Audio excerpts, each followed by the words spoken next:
আসসালামু আলাইকুম ওয়া রাহমাতুল্লাহি ওয়া বারাকাতুহু। আলহামদুলিল্লাহ ওয়াসসালাতু ওয়াসসালামু আলা রাসূলিল্লাহ ওয়া আলা আলিহি ওয়া আসহাবিহি ওয়া মান ওয়ালা, আম্মা বাদ।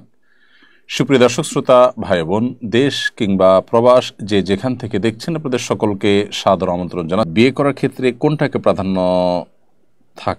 প্রাধান্য থাকা ভালো? নিজের পছন্দের মেয়েকে বিয়ে করা নাকি পরিবারের পছন্দের কোনো মেয়েকে বিয়ে করা?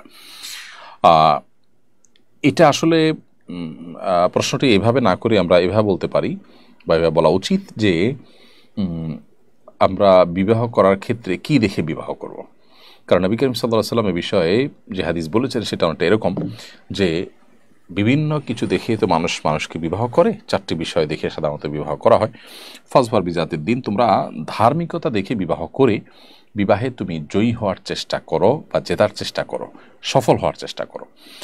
তো এখানে বিবাহে দিনদারিতা বা ধার্মিকতা দেখতে হবে।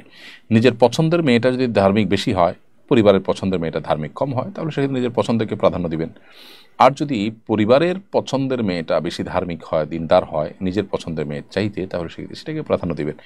অর্থাৎ এখানে পাত্রী দেখবেন পছন্দ কার সেটা বিবেচ্য নয়, বিবেচ্য হলো পাত্রীর অবস্থা।